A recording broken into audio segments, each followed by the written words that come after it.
जगत गुरु स्वामी रामभद्राचार्य का exclusive interview, जिसमें उन्होंने ज्ञानवापी से लेकर नो हिंसा तक कई मुद्दों पर खुलकर बात की है।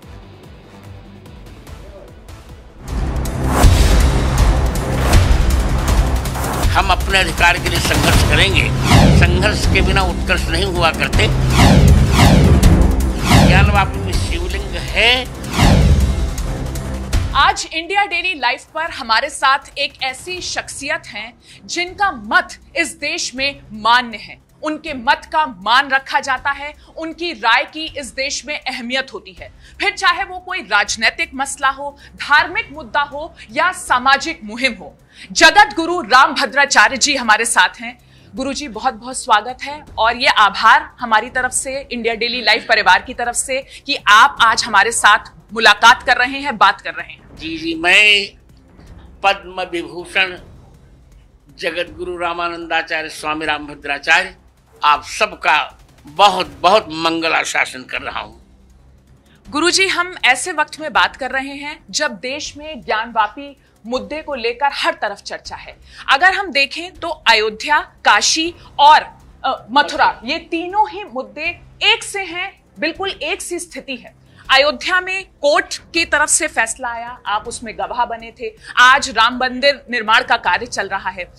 काशी और मथुरा को भी क्या आपको लगता है कि कोर्ट के जरिए ही समाधान निकल सकता है? उचित यही होगा कि न्यायालय के माध्यम से समाधान निकाला जाए और न्यायालय बुलाएगा तो जैसे राम जन्मभूमि के संबंध में मैंने अपना साक्ष्य प्रस्तुत किया था, उसी प्रकार मैं साक्ष्य प्रस्तुत करने को तैयार हूँ, काशी विश्वनाथ के संबंध में भी और मथुरा के संबंध में भी। गुरुजी, जब ज्ञानवापी की हम बात करते हैं, उत्तर प्रदेश के मुख्यमंत्री योगी आदित्यनाथ खुद भी संत समाज से ही ताल्लुक रखते हैं और उन्होंने कहा कि मुस्लिम समुदाय को इस वक्त भूल सुधार का एक बहुत अच्छा मौका मिला है। मैं भी यही कह रहा हूं। आज का जो 7 बजे के बाद एक धमकी दी गई है कि बहुत बड़े दंगे हो जाएंगे, तो ऐसी धमकियों से हमें डर नहीं लग रहा है। हम अपने अधिकार के लिए संघर्ष करेंगे, क्योंकि संघर्ष के बिना उत्कर्ष संघर्ष के बिना उत्कर्ष नहीं हुआ करते। ज्ञानवापी में शिवलिंग है। सर्वालिंगमयी काशी और ज्ञानवापी में एक ऐसा स्रोत है जल का, उसका एक घूंट जल पीकर भी सामान्य मूर्ख भी प्रतिभा संपन्न बन सकता है। आजाद चंद्रशेखर ने भी वह जल पिया था, मैंने स्वयं वह जल पिया था। तो हमारे प्रतिभा पुंज की रक्षा होनी चाहिए। सर्वे का आदेश कोर्ट ने दे दिया, इसके लिए मुझे बहुत प्रसन्नता है।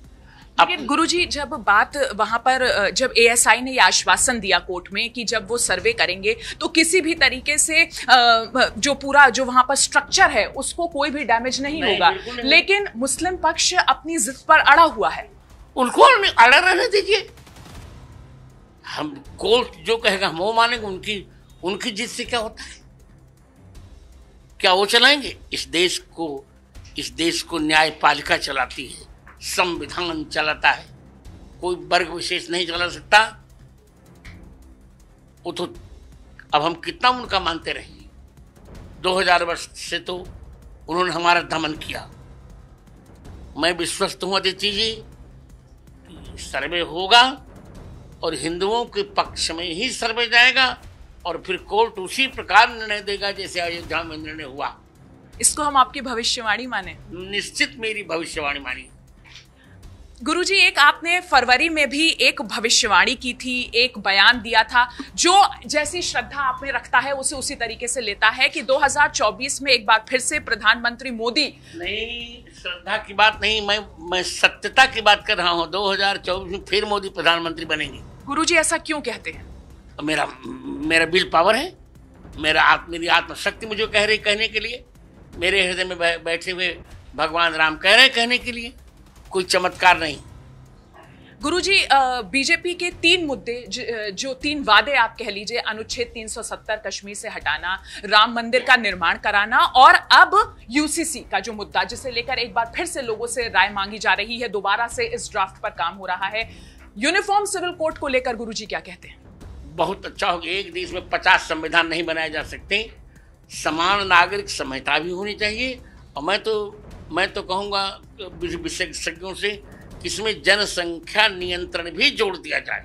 लेकिन गुरुजी, इसमें भी मुस्लिम समुदाय का कहना है कि उनके हित इससे अफेक्ट होंगे। उनको लगता है कि मुसलमान खतरे में है देश में। मुसलमान की बात मत की जाए। जब हम राष्ट्र में रह रहे हैं तो हमें वही करना चाहिए जो समग्र, जिससे समग्र पूरे भारत का हित हो। एक हित के लिए हम भारत के बल देंगे क्या? हमें राष्ट्र देवो भव सोचना चाहिए। राष्ट्र को देवता मानना चाहिए। राष्ट्र के लिए अपने सब कुछ का त्याग करना चाहिए। इदम राष्ट्राय नमः। राष्ट्र के लिए स्वाहा करना वो सीखें। गुरुजी, लेकिन जब कभी चुनाव आते हैं, जैसे 2024 जैसे निकट आ रहा है, धर्मों को लेकर बात, सांप्रदायिकता की बात, ये सारे मुद्दे उस वक्त ज्यादा ज्वलंत हो जाते हैं। ऐसा नहीं। 370 जब हम लोगों ने हटाया तो क्या वो चुनाव का समय था क्या? अदिति जी कैसा कर रहे? ट्रिपल तलाक का जब कानून हटाया, उनकी को प्रथा हटाई, तो क्या चुनाव का समय था क्या? तो इसका चुनाव से लेना देना नहीं। कोई चुनाव से लेना, ये वास्तविकता है। और सब कुछ ईश्वर के अनुसार सब कुछ समय पर हो रहा है।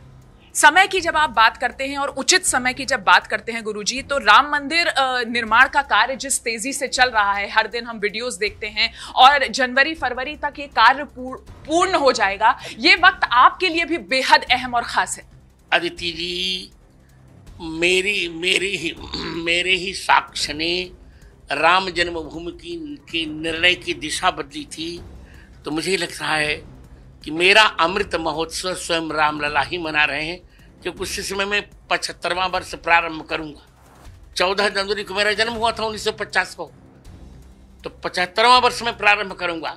और 14 जनवरी से 22 जनवरी के बीच ही रामलला के मंदिर का, रामलला जी किसी न किसी दिन गर्भगृह में प्रवेश करेंगे। यह उत्सव रामलला मना रहे हैं अदिति जी। और आपको मैं अग्रिम आमंत्रण भी दे रहा हूं कि मेरा अमृतत्व इसी में है कि मेरी प्रतिभा भारत के स्वाभिमान के काम आए। और काशी और मथुरा को लेकर गुरुजी क्या कहते हैं? वो तीनों हम कह रहे हैं, अल्फाबेटली हम विचार कर रहे हैं, अ, का और म। गुरुजी, आज के समय में जब हम बात कर रहे हैं तो पूरी एक नई पीढ़ी आई है कथावाचकों की, धर्म गुरुओं की, जिसमें आपके एक शिष्य बाबा बागेश्वर पंडित धीरेन्द्र शास्त्री बहुत मशहूर हैं। लेकिन वो पर्ची निकालते हैं, सनातन धर्म मंत्र की बात करता है। इस पर्ची को कुछ लोग जादू से, टोटके से, तंत्र से जोड़ के भी देखते हैं। जिनके रही भावना जैसी पर्ची ठीक निकालता है। आप मानते हैं कि वो जो काम कर रहे हैं, जिस तरीके की वो बातें करते हैं, वो समाज में एक अच्छा मैसेज दे रही हैं? अच्छा, यदि धीरेन्द्र शास्त्री के वक्तव्य से भारत के विखंडन की आशंका होती तो मैं उन्हें स्वयं रोक देता। वो भारत के विखंडन की कभी बात नहीं करते। भारत माँ के वो पूजक हैं और मेरे प्रति उनकी बड़ी निष्ठा है। इसे उनका कार्य अच्छा है। पर्ची निकालें और मैं उनको सलाह दूंगा कि शास्त्रों को भी और पढ़ें। जो आप अभी वो लंदन गए थे, वहां से लौटकर भी वो आपका हमेशा आशीर्वाद लेते हैं। लंदन से आके मुझसे प्रणाम कर गए। और आपने उन्हें क्या नसीहत दी? नसीहत क्या, आदेश? गुरु तो आदेश देते हैं। नसीहत नहीं देता, मैं आदेश ही देता हूँ। मैं कहता हूँ बेटे आनंद करो, भगवत भजन करते रहो और पढ़ते रहो। स्वाध्यायन मां प्रमदः, स्वाध्याय से प्रमाद कभी मत करो। गुरुजी, आप ये भी कहते हैं कि भारत में अगर रहना है तो रघुवर यदुवर बनकर रहना होगा। जो धर्म नहीं, रघुवर मैंने कहा, भारत में रहना है तो रघुवर और यदुवर की अवधारणा के आधार पर रहना है। तो जब आप नूह में देखते हैं, हरियाणा को जलता देखते हैं, तो क्या विचारधारा का इसे क्लैश देखते हैं? एक दोनों विचारधाराओं, बाबर औरंगजेब की भी यहाँ बात होती है और आप रघुवर यदुवर की बात कर रहे हैं। मैं बाबर औरंगजेब को आक्रांता मानता हूँ, हमारा नहीं। हमारे आदर्श तो राम और कृष्ण ही है। तो हरियाणा की हिंसा पर क्या कहेंगे गुरुजी? दुर्भाग्यपूर्ण हिंसा थी, वो अच्छा नहीं हुआ। और शुरू किसने किया था आप जानती भी, आप सब जानती हैं शुरू किसने किया और जानती हैं। हरियाणा में ही जब गीता का भगवान कृष्ण ने उपदेश दिया था तो हरियाणा का क्षेत्र था कुरुक्षेत्र, क्लैब्यम मां समगमः पार्थ नहीं तो उपपद्यते। हे अर्जुन, अब तुम नपुंसक मत बनो।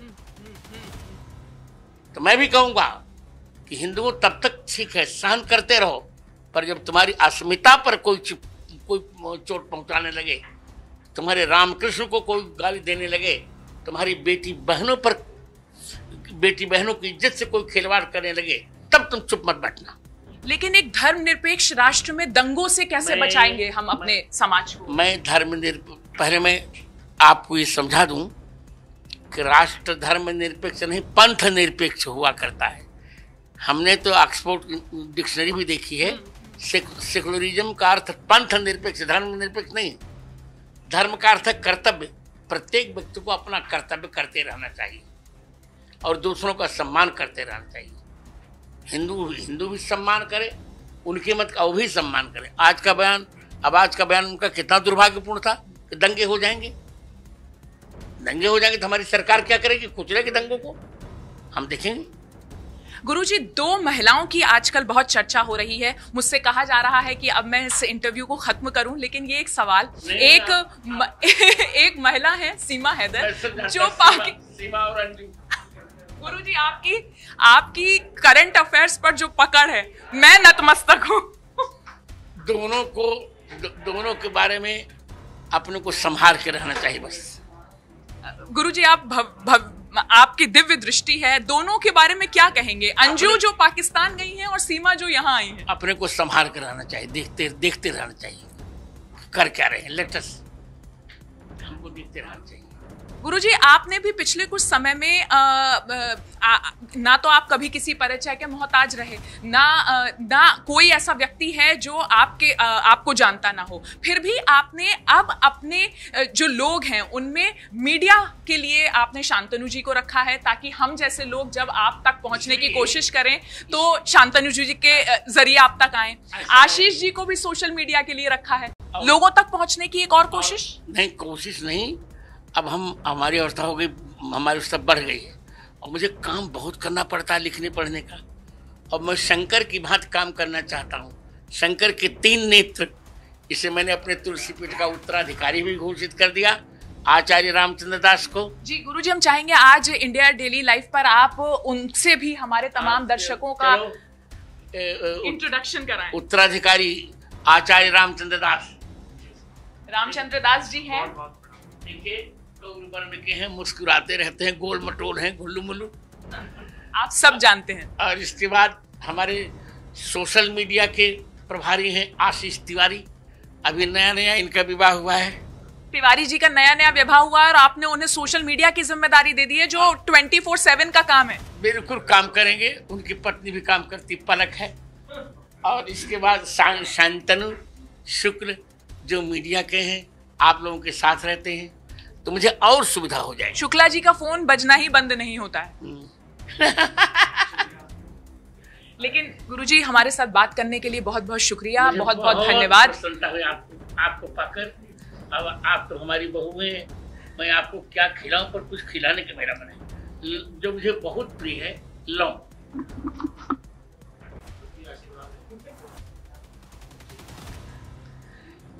जगत गुरु रामभद्राचार्य जी हर मुद्दे पर अपने मन की बात बेबाकी से कहते, क्योंकि रामभद्राचार्य जी ये जानते हैं कि जो वो बात कहते हैं उस बात को हर कोई सुनता है, उस बात का हर कोई सम्मान करता है। Aditi Awasthi, India daily live. चलिए अब बात आज की सबसे बड़ी खबर की। राहुल गांधी को सुप्रीम कोर्ट से बड़ी राहत मिली है, जिसके बाद से अब कांग्रेस में जश्न का माहौल है। और देखिए, थोड़ी देर में कांग्रेस दफ्तर पहुंचेंगे राहुल गांधी, ये बड़ी खबर सामने आ रही है। ऐसे में आपको तमाम तस्वीरें भी दिखाएंगे। लेकिन बड़ी बात की, मोदी सरनेम केस में राहुल गांधी को राहत है। राहुल की सजा पर सुप्रीम कोर्ट ने रोक लगा दी है। राहुल सरनेम मामले में सुप्रीम कोर्ट में राहुल को राहत मिली है, और जिस तरीके से निचली अदालत में और गुजरात हाईकोर्ट में उनको राहत नहीं मिली थी, निचली अदालत ने जो 2 साल से अधिक की सजा दी थी, उनकी सांसदी चली गई, इसके बाद उनका बंगला भी छिन गया था, और अब उस मामले में सुप्रीम कोर्ट में याचिका लगाई गई थी, वहां से राहत मिली। उसके बाद की तस्वीरें आप देखिए, कांग्रेस दफ्तर में किस तरीके से जश्न का माहौल है, हर कोई राहुल गांधी का मुखौटा लगाकर पहुंचा है। बिल्कुल, और देखिए कांग्रेस ने ट्वीट किया है, सत्यमेव जयते। ऐसे में तस्वीरें भी बेहद खास आज हो जा रही हैं, क्योंकि कांग्रेस दफ्तर में वहां पर देखिए किस तरीके से लोगों में खुशी का माहौल है, क्योंकि राहुल गांधी को अब राहत मिली है। थोड़ी देर में कांग्रेस दफ्तर पहुंचने वाले हैं राहुल गांधी, और ऐसे में देखिए किस तरीके से तमाम जो कार्यकर्ता हैं, जो समर्थक है राहुल गांधी के, जो कांग्रेस के साथ जुड़े हुए हैं, वो यहां पर पहुंचे हुए हैं। और देखिए फेस मास्क यहां पर लगा रखा है सबने राहुल गांधी का, उन्हें सपोर्ट करने के लिए। और बड़ी बात यहां पर यह कि देखिए काफी जो मुश्किलें वो राहुल गांधी के सामने भी आन खड़ी पड़ी थी, क्योंकि जैसे ही तमाम आरोप सिद्ध हुए उसके बाद उनकी सांसदी चली गई, बंगला छूट गया, तमाम आरोप लगे। ऐसे में देखिए अधीर रंजन चौधरी किस तरीके से सदन के बाहर यहां पर विक्ट्री का साइन दिखाते हुए यहां पर नजर आ रहे हैं, यानी कि वो खुशी का माहौल।